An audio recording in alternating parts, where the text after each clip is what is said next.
यहाँ प्रमाणबद्ध बनने की हमारी जिद नहीं है। हमारी पूरी कोशिश है कि अगली पीढ़ियों के लिए हम कर पाए पहले तो, अगर नहीं कर पाए तो ऐसे उदाहरण रख दें कि अगली पीढ़ियों को वो रास्ता बहुत सहज मिल जाए कि पानी कैसे बचाते हैं, जंगल कैसे बचाते हैं, प्लास्टिक उन्मूलन का तरीका क्या है, या फिर समाज को जोड़ करके अपनी समस्याओं से कैसे लड़ते हैं। ये एक तरीका हम लोगों ने शुरू किया है। तो मैं सोचता हूँ कि उसी क्रम में हम लोग सब जुड़े हैं और सब साथियों को मैं यहाँ तक लाया, इसमें उत्तराखंड सरकार को कार्य रूप में दे दी है। तो एक छोटा सा कार्यदल हम अभी तय करें। इसके बाद उससे पहले मेरा तो इतना ही कहना है कि जनजातीय संगठन फोरम के रूप में लोगों को जोड़ने का काम ज्यादा कर रहा है, क्योंकि मैं फावड़ा लेके खोदने वाले पक्ष में ज्यादा नहीं, क्योंकि हमारा बहुत सारे लोगों का काम है लोगों को तैयार करना, मीडिया को तैयार करना, नौजवानों को तैयार करना, किसान महिलाओं को तैयार करना। उसको कौन तैयार करेगा, क्योंकि लोगों में के बीच में की हुई तैयारी दिखाई नहीं देती। दिखाई तब देती है जब समाज एक सामूहिक रूप से उठ करके एक कोई काम करने लगता है। जैसे मोहन भाई के, उन्होंने 20-25 परिजनों को लेके अपने पानी के स्रोत का एक श्रमदान रखा और मुझे बहुत खुशी हुई जब उन्होंने कहा कि देखिए आपकी जनजातीय टीम ना यहाँ पर काम कर रही है और उन्होंने अपना पानी के स्रोत को बहुत अच्छे से सजाया। ये बड़ी उपलब्धि है मेरे लिए, क्योंकि हम 25 लोग मेरे एक साथी को तैयार करने के बाद वहाँ पर तैयार।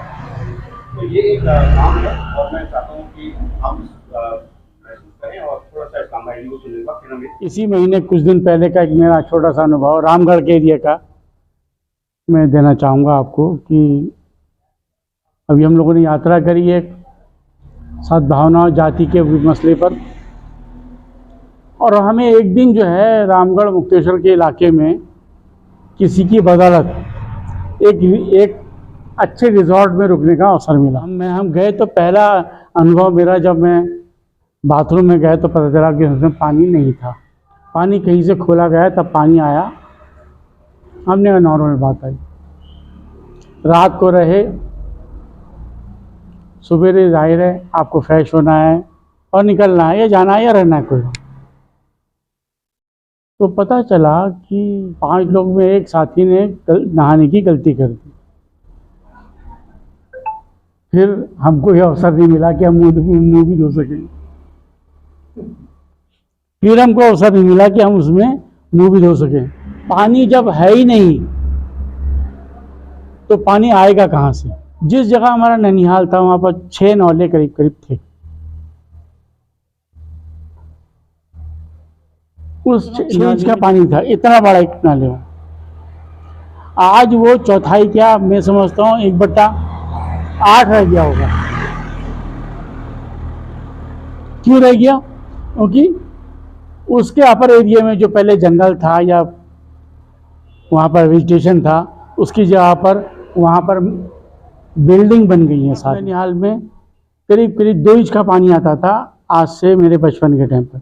आज वो आधा इंच का पानी हो गया एक गधेरे में, यानी 2 गधेरे हैं। एक गधेरे में दाईं तरफ वाले गधेरे में जो आपका करीब 8 इंच का पानी था और 2 2.5-3 इंच का पानी था जो आधा इंच का रह गया। तो ये मानव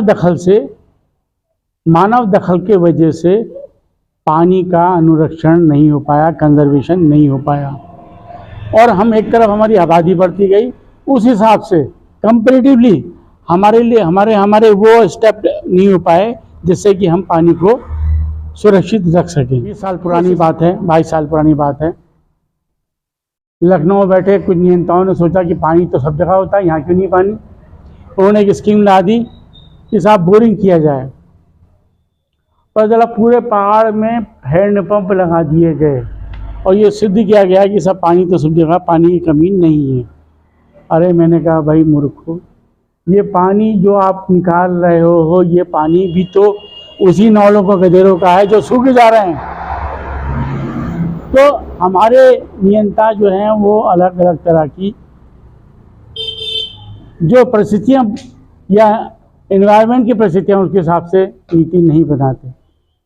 सेवाग्राम आश्रम में जहाँ गांधी जी ने आखिरी 10 साल बिताए, वहाँ आश्रम है। आश्रम में एक बड़ा बोर्ड लगा हुआ है उनके कार्यालय के पास। उस बोर्ड में लिखा है पागल दौड़, मैड रश। ये मैड रश अगर आप उसको पढ़ेंगे तो पता चलेगा कि हमारी समस्याओं की जड़ जो है वो मैड रश है, पागल दौड़ है, और इस पागल दौड़ ने हमारी पूरी प्रकृति को बर्बाद किया है। हमने धीरे धीरे गौला को बर्बाद होते देखा है। जब मैंने पत्रकारिता शुरू करी तो सौभाग्य कह लो या दुर्भाग्य कह लो, सबसे बड़ा मसला भी जमरानी बांध का होता था। हम उस दौर में भी कहते थे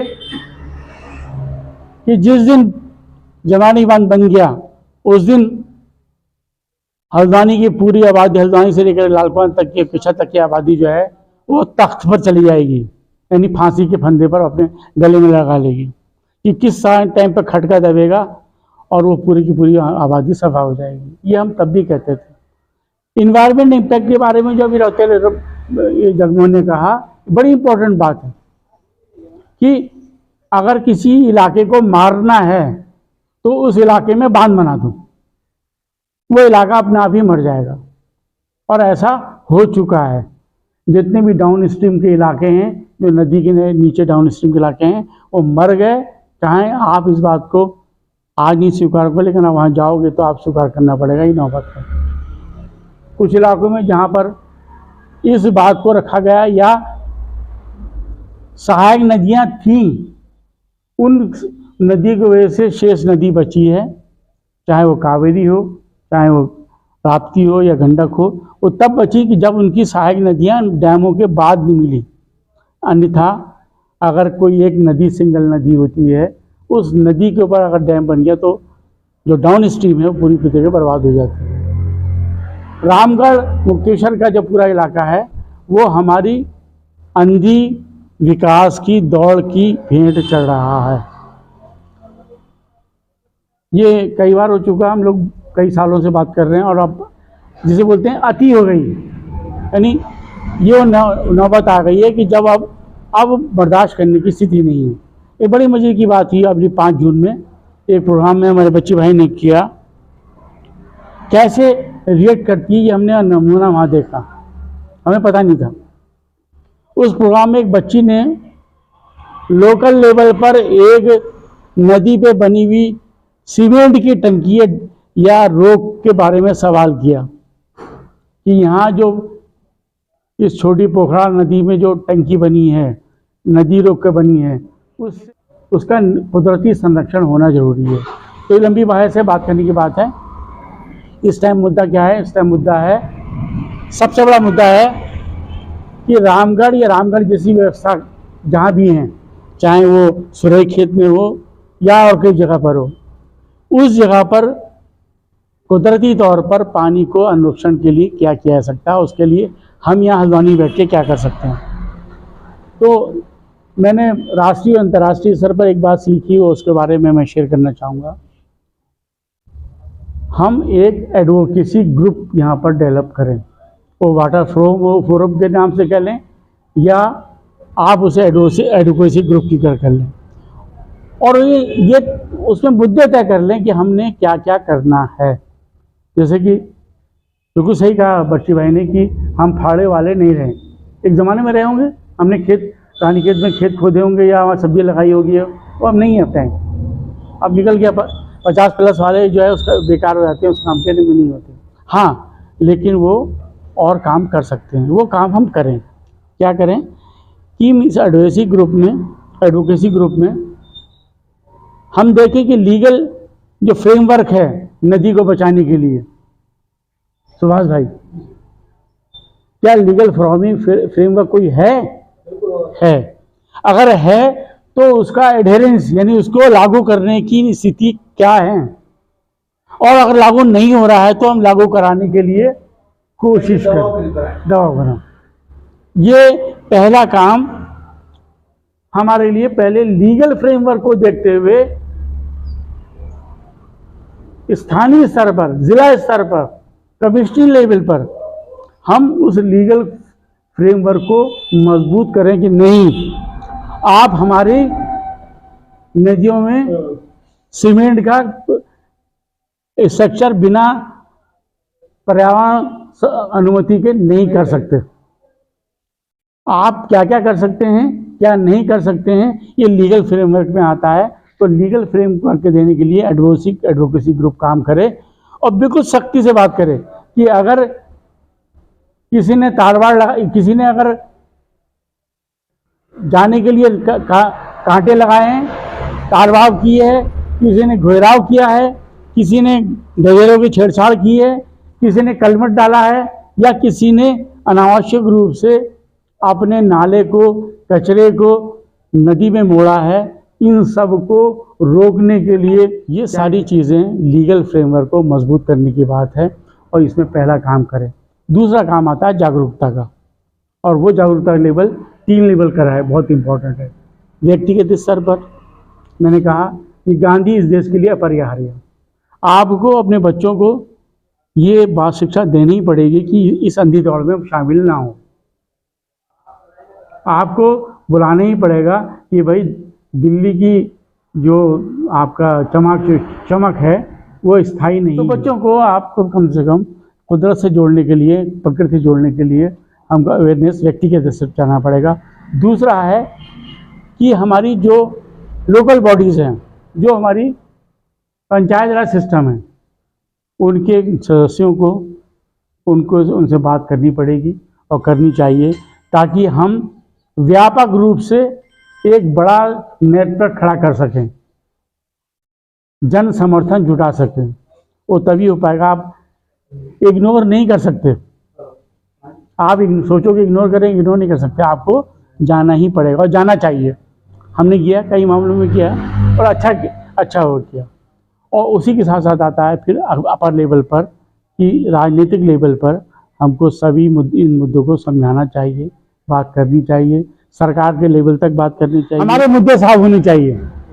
हमारे मुद्दे बिल्कुल साफ होने चाहिए कि हम भविष्य के लिए, यहाँ की पीढ़ी के लिए हम ये काम कर रहे हैं और उसके लिए ज़रूरी है कि हमारे गाड़ गदेरे सुरक्षित रहें, पानी चलता रहे, पानी का अनुरक्षण हो। अगर रिजॉर्ट बन रहा है तो वो गाड़ गदेरे खराब ना करें, अपना कचरे को गाड़ गदेरे में ना डालें, वो सीवर लाइन गदेरों में ना डालें।